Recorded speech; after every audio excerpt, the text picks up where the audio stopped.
Good morning বন্ধুরা, কেমন আছো তোমরা? আশা করি ভালো আছো। শিল্পীস ফ্যামিলিতে একটি নতুন ব্লগে সবাইকে ওয়েলকাম করছি।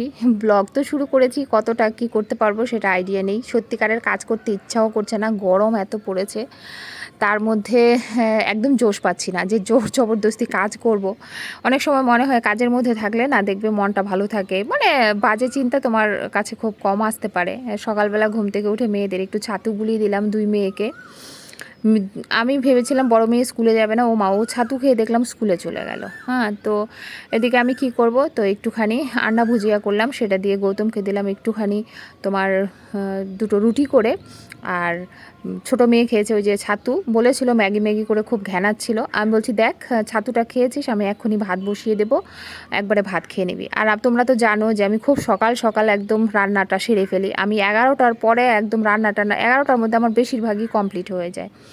তো আমি বললাম তুমি ছাতুটা খেয়েছো, খাও, নয়তো যদি চাও একটু রুটি খেতে পারো। পাপার জন্য যেহেতু একটুখানি আন্ডা ভুজিয়া করেছি আর রুটি করেছি, খেতে পারো চাইলে। আর যদি মনে করো খাবে না, তাহলে একটুখানি ওয়েট করো, আমি আলু সিদ্ধ দিয়েছি, সুন্দর করে মেখে দেবো, ওইটা দিয়ে ভাত খেয়ে নিও। আর যেহেতু বড় মেয়ে নেই এখন, ও আসার পরেই ও খাবে। ওদের 12টার থেকে, মানে সকাল 5:30 থেকে 12টা পর্যন্ত স্কুল করে দিয়েছে, কারণ প্রচুর গরম পড়ছে, তো এই রোদে অসুবিধা হচ্ছে। তার মধ্যে 5 তারিখে রয়েছে মেয়ের ভ্যাকসিন, আবারও যেতে হবে মেয়েকে নিয়ে। এবার আর দাদাকে বলবো না গো, এই গরমে আসতে, বেচারা একবার আসে মেয়েকে নিয়ে, আবার নিয়ে যায়। আমি যাব, আমি আবার নিয়ে চলে আসব। দেখি যদি খুব কষ্ট হয়, তাহলে ভাবছি আগের দিন বিকেলে দিদির ঘরে চলে যাব, ওখান থেকে পরের দিন সকালে বেরিয়ে ভ্যাকসিন দিয়ে একদম ঘরে চলে আসবো। অনেকটা দূর তো, এই জন্যই আর কি। আর আজকে দেখো করছি, আজকে না মাছ নেই ঘরে, তার জন্য করছি একটুখানি ডিম। আর ডিম ঝোল করলে গৌতম পছন্দ করে, আর কষা করলে মেয়েরা পছন্দ করে। এবার গৌতম মাঝে মধ্যে বলে, আজকে অবশ্য কিছু বলেনি, আমি নিজের থেকেই করছি, কারণ মেয়েরা জানি সারাদিন ঘ্যানাবে। গৌতম তবু ডাল আলু সিদ্ধ দিয়ে খেয়ে নেবে একটা ডিম সাইডে নিয়ে, কিন্তু মেয়েরা ওই যদি খাবার ঠিক না হয় তাহলে ঘ্যানাবে, ওই জন্য একটু কষা কষা করেই করে রেখেছি। আলু মাখাতে গেছি, দেখি একটু আলু কম সিদ্ধ হয়েছে, দুই একটা, ওইটা আবার এটাতে একটু অ্যাড করে দিয়েছি। এটা অ্যাকচুয়ালি ডিমের দো পেঁয়াজা বলা হয়। এইটা যে কী পেঁয়াজা আজকে হয়েছে, একটু আলুও দিয়েছি, পেঁয়াজও দিয়েছি, তবে আদা রসুন দিইনি। যাই হোক, এই হয়েছে আজকে রান্না, টক ডাল আলু সেদ্ধ আর হচ্ছে ডিমের কারি মতোই বলতে পারো আর কি। যাই হোক, এই যে দেখো মেয়েরা চলে এসছে, দুপুর হয়ে গেছে, আর কোনো রকম ভিডিও করিনি, ওদের খেতে দিয়ে দিয়েছি। এখন যাব, একদম বিকেল হয়ে গেছে, ছাদে। একদম ছাদে চলে এসেছি, অবেলা পড়ে গেছে, গাছগুলো মরে এই 3-4 দিন থেকে আরও জল দেওয়া হয় না, একদম ছাদের দিকে আসিনি এই 3-4 দিন।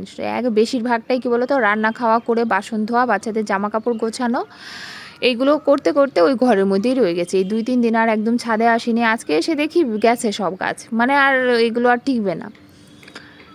অত পারা যায় না গো, চতুর্দিকে আর পারছি না একদমই। ভিডিও এখনও পর্যন্ত যায়নি, তোমরা অনেকে ওয়েট করছো হয়তো যে দিদিভাই কেন ভিডিও দিচ্ছে না। যদিও সারাদিন ব্লগিং তা তেমন কিছু কালকে করিনি, যে আজকে পোস্ট করব। সত্যি কথা বলতে একটা ভিডিও বানিয়েছিলাম, 18 মিনিটের একটা ভিডিও হয়েছিল, তো সেই ভিডিওতে কিছু বাস্তব ঘটনা আমি তুলে দিয়েছিলাম। তারপরে এতক্ষণ বসেছিলাম, ভিডিওটা এক্সপোর্টও করে ফেলেছি, পোস্ট দেব তোমাদের কাছে। তার আগে মনে হলো যে আমার ভিডিওটা বোধহয় পোস্ট দেওয়া ঠিক হবে না। যাদের নিয়ে বলেছি তারা যদি ভিডিওটা দেখে তাহলে হয়তো খারাপ ভাবতে পারে, আর এতে হয়তো বা সমস্যা হতে পারে, তাদের পরিবারেও হতে পারে, আমার পরিবারেও হতে পারে। ওই যে বলে না, অনেক কথা অনেক সময় শেয়ার করা যায় না, ইচ্ছা থাকলে উপায় থাকে না। আজকে হ্যাঁ, করে তো ফেলেছিলাম, আবেগের বশে করে ফেলেছিলাম, সেটাই পোস্ট দেবো একদম শিওর ছিলাম। তারপরে ওই যে হয় না, যে দুবার মানুষ ভাবে, হয়তো বা ভগবান সুযোগ দিয়েছে আমাকে যে একটু ভাবো দেবে কি না, এতে সমস্যা হতে পারে, যার জন্য ভিডিওটা আর পোস্ট দিলাম না। আর ওই ভিডিওটা পোস্ট না দেওয়া মানে কোনো রকম ভিডিওই ধরতে গেলে আমার চ্যানেলে নেই।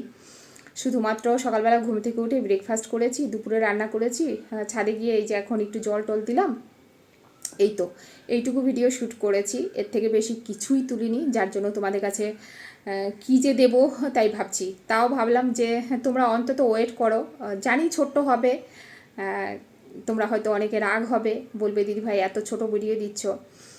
তারপরে আজকে আমার এইটুকু ছোটো মেয়ে, মানে বড় মেয়ে একটা কথা বললো যে মা একটা জিনিস তো বুঝতে পারছো যে তুমি সোশ্যাল মিডিয়ায় কাজ করছো, সবার সাথে হাসতে পারছো, কথা বলতে পারছো, তোমার দুঃখটা কিছু হলে তোমার যে জীবনে যেটাই হোক, সুখ দুঃখ যেটাই হয়, তুমি সেটা আন্টিদের কাছে শেয়ার করতে পারছো।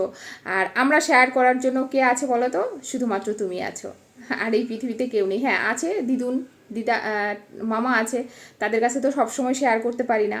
তো এরমভাবে আমাকে আমাকে একটা কথা বললো, এই কথাটা শুনে সত্যিই আমি এটা মনে মনে ভাবলাম যে সত্যিকারের এমন অনেক মেয়ে আছে যারা সোশ্যাল মিডিয়ায় নেই বা কাজ করে না, তারা তো তাদের দুঃখ কষ্ট ভালো লাগা ভালো থাকা কিছুই কারোর কাছে শেয়ার করতে পারে না। তো তাদের থেকে আমি অনেকটাই ভালো আছি যে তোমাদের কাছে অনেক কথা মন খুলে শেয়ার করতে পারি। এই যেমন এখন মুডটা এতটাই ভালো লাগছে যে তোমাদের কাছে দুটো কথা বলি, তো আমার তো একটা বলার জায়গা রয়েছে। তারপরে দেখেছো অনেক সময় বাচ্চাদের কাছ থেকেও আমাদের কত বড় শিক্ষণীয় জিনিস আছে, ওরা আমাদের কত কি শিখিয়ে দেয়।